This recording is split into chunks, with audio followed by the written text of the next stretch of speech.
Today I'm going to show you how to put an artistic spin on a wire bracelet.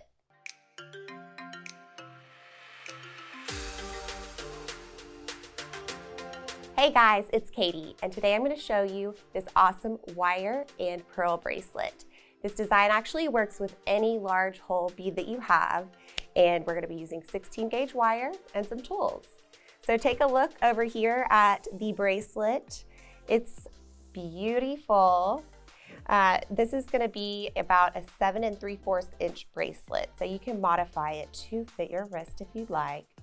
Also made a fun pair of earrings using a similar technique, which I'll tell you about later.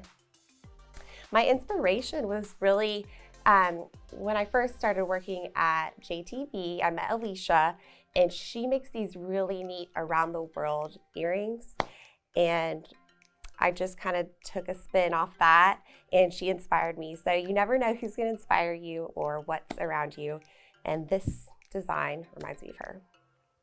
Okay, let's go over the tools and supplies we're going to need for this project.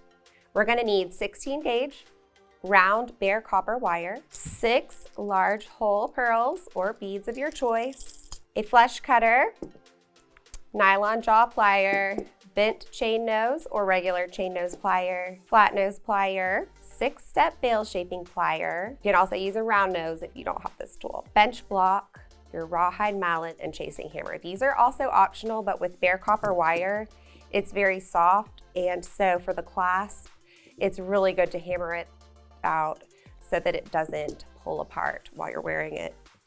And one more thing, the thing I love about this bracelet is it's completely made out of wire, and it just kind of forms around your arm. It's really comfortable to wear, and so at the very end I'll show you guys how to make that really fun clasp, and you will need this tool for that step if you choose to do that. All right, so let's get started. First, grab your wire and your nylon jaw plier, and you're going to cut an 8-inch segment. But before you do that, take your nylon jaw plier and, working off the spool, just straighten it out as much as you can. This also is going to make it become harder and more secure in your design.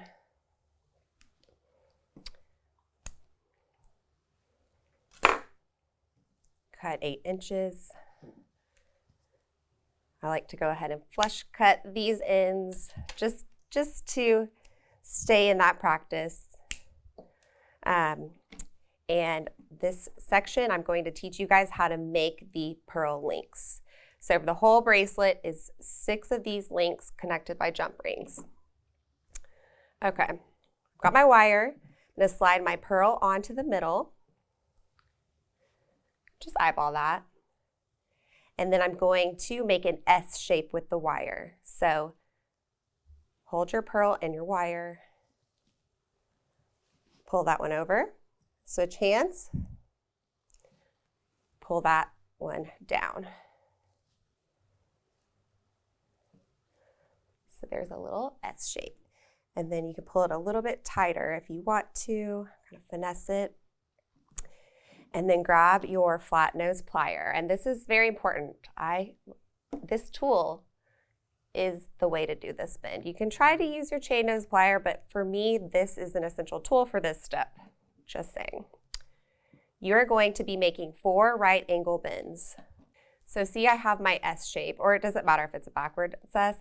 I'm going to be making a right angle just beyond this bend here, going up.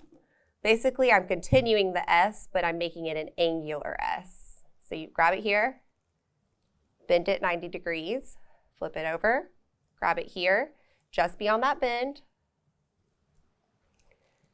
flip it up. Same thing with this tail, grab it just beyond that edge of the plane,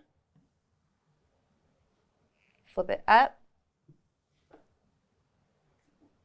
and one more time. Grab it here just beyond the edge, flip it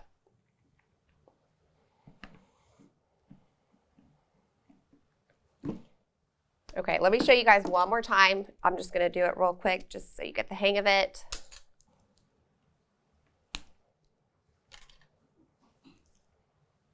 slide on your bead or pearl. I'm going to move all that up a little bit. Slide on your bead or pearl. Once again, we're going to make that S shape.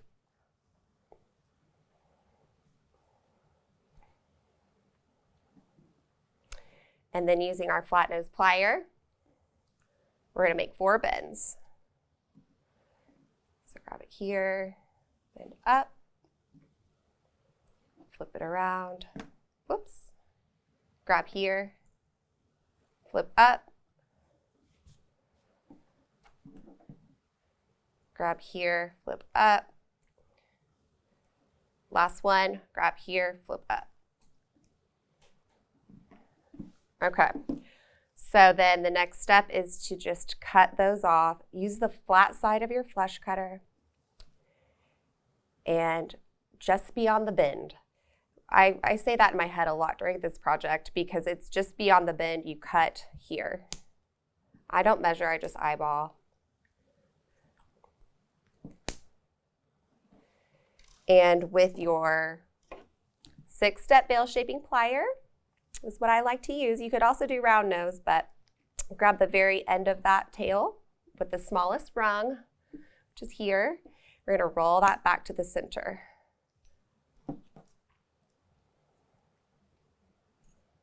Until it touches. And same with the other side.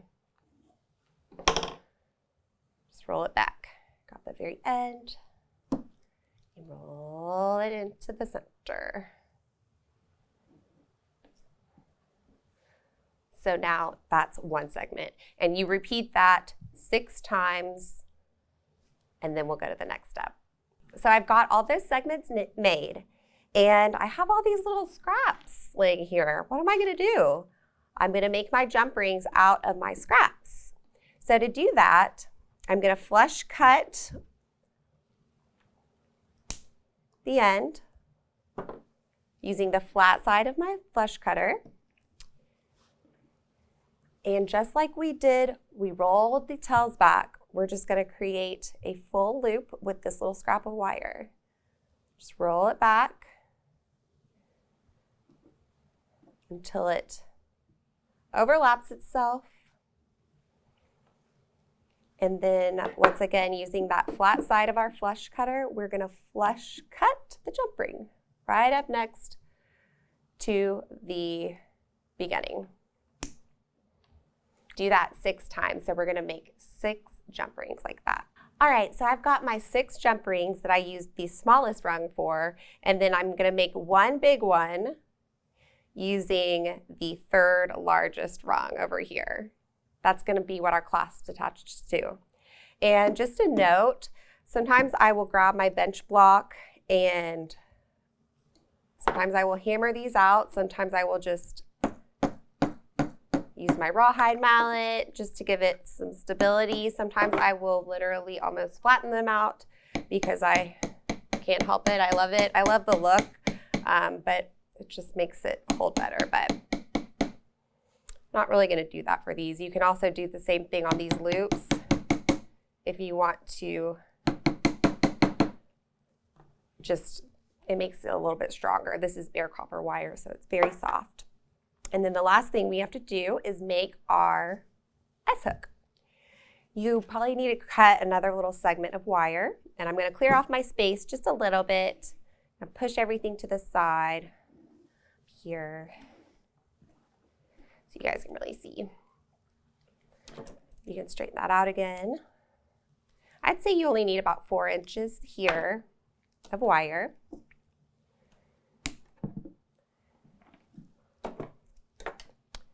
And this tool comes back into play.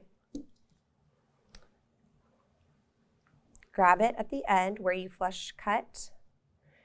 Roll it back on that smallest rung, like so.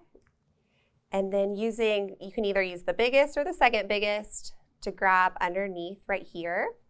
So your loop is facing up. That way, we're going to be pulling our wire down.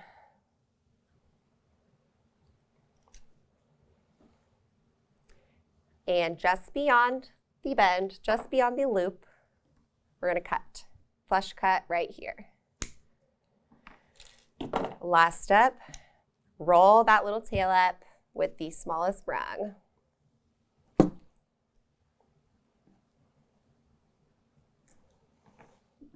And you have an S hook. And you can kind of play with the proportions of that. Like for this one I have here, it's a little smaller, but you can play around with that, see what you think. And this is definitely a step you want to hammer this. Grab your chasing hammer. This is going to be what gets the most wear and tear of your bracelet. So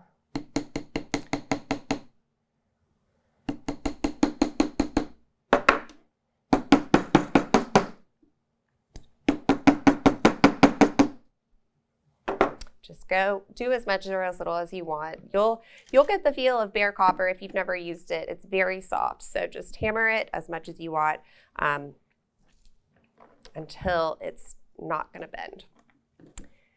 Then the last step is we're just going to connect everything together with our jump rings. Grab your flat nose plier and your bent chain nose, your chain nose, or another flat nose. And to open up jump rings, just grab one side with your pliers. Bent chain nose pliers are great to use the backs of for this, and you just barely twist it open. Slide on one of your components. Slide on the other component.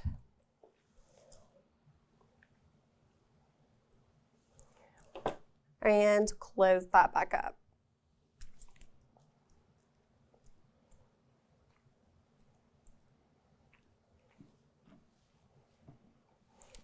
So there you go. You can see I'm going to lay out my little pattern here.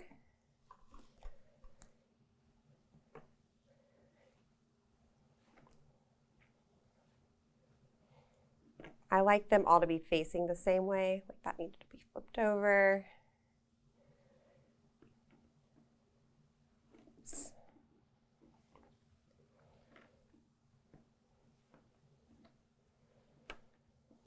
Okay, so I'm just going to quickly jump ring this together. Make sure all your little loops are closed over here too.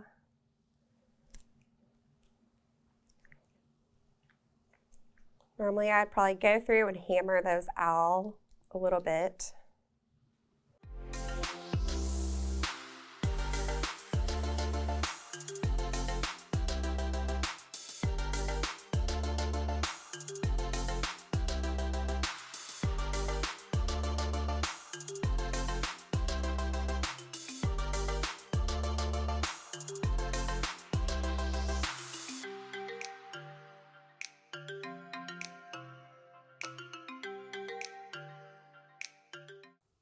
Now we're going to attach our clasp to one end with the last little jump ring we have.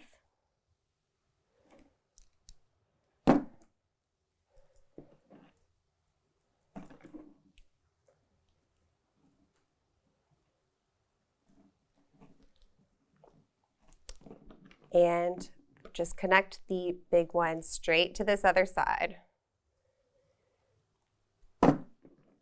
If you want, you can use a smaller jump ring to connect the bigger jump ring. It's up to you, but I did not. Okay, so that's basically it. And then to put it on, it's a great chance to test your little hook. And if you want, you can add an extender, but you just slide that hook and it's really easy to put on. Another cute idea would be to make earrings out of this link. And the way that I did that here is when I rolled back the tail on one of the pearl links, I left it long. It was about 2 inches long, and I just rolled it back into a coil. So it's super cute. You can also use these links for necklaces. You can add beads to either side. You can really do a lot. It's really fun to make your own components like this. So let's go back over the tools and supplies we used for this project. We've got our rawhide mallet and our domed chasing hammer, our bench block, 16 gauge round bare copper wire, our pearls, these are large hole pearls, flush cutter, bent chain nose plier, nylon jaw plier, flat nose plier, and our 6-step bail shaping plier. If you need to pick up any of the tools or supplies we use today, check out the links in the description below. And while you're there, let us know what copper wire projects you've made in the past and what you would like to see. Don't forget to like, subscribe, and ring that bell. And now that you know how to make an artistic copper wire bracelet, you can say, I made this.